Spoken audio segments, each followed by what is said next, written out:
Meanwhile, one of the men accused of killing former ANC Youth League Secretary General Sindiso Magaqa has pleaded guilty to the crime. Sibusiso Ncengwa has implicated a former municipal manager, a former mayor, and a journalist in the crime. Well, joining us now is Thabiso Zulu, who is a whistleblower, but was also Magaqa's friend.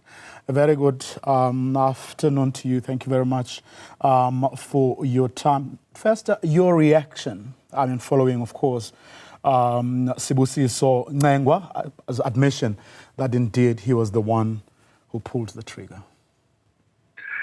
Good evening to you and the viewers. We are cautiously jubilant because this is just a halfway mark. There is still a long way to go, but we appreciate the journey traveled so far. It's very sad that it took so many years for us to reach here. Mm-hmm. Obviously, he has implicated these other people who are yet to face music for their roles in Sindiso's murder. He did, but it was already known, and for some of us who have said this in public, it was already known that he was killed for exposing corruption.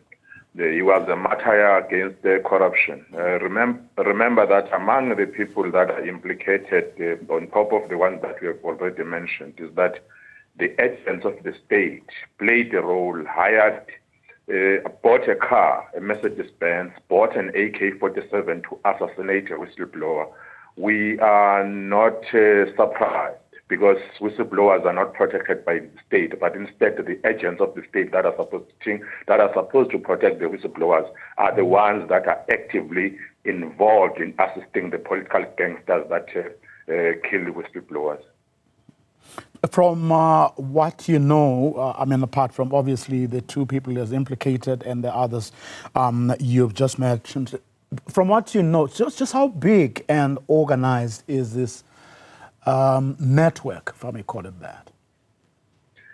It's a huge network. Remember that up until to this day, after all the leaders, the politicians that have been killed, whistleblowers that have been killed, there is not a single senior person that has been arrested, sentenced, and in a court of law. You can count as many cases that you know in other parts of this province. None, not even a perhaps chairperson, right?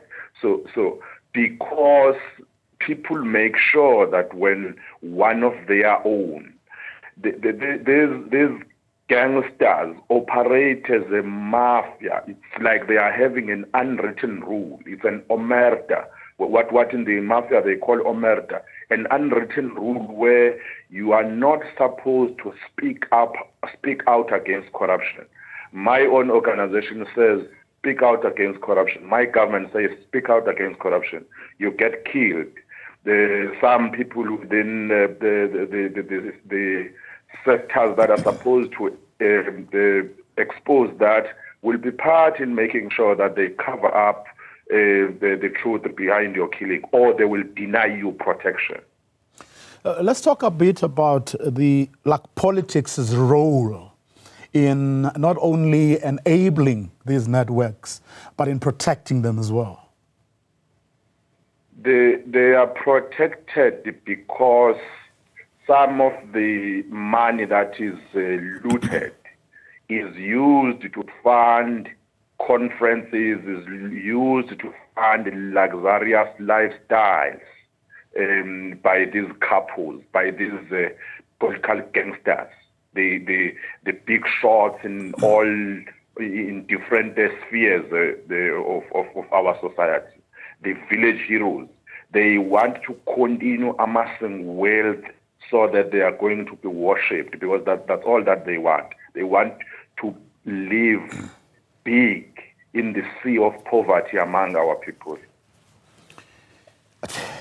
Do you feel that the big political players who can actually do something about this phenomenon? One, care, and are they, two, alive to this reality and what it's doing to all of us?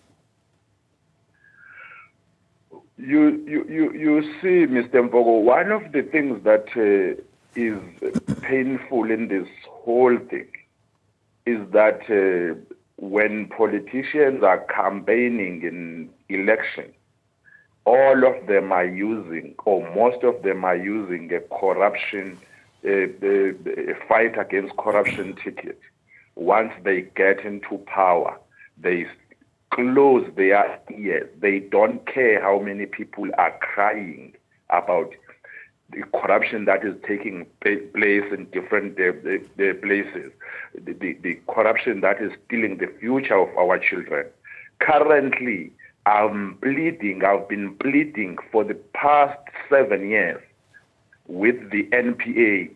Even in year 2020, I wrote to Advocate Shamila Batoy, I wrote to General Libeya, asking them to investigate what led to the killing of Sindiso Magaqa. That Mzimkulu Memorial Hall, I've been pleading with them. Even last week, I've been interacting with the NPA to say, it doesn't help if you don't close the tap of corruption. All that you are interested in is to go around collecting bodies of dead whistleblowers instead of closing the tap and arresting corrupt money and corrupt people.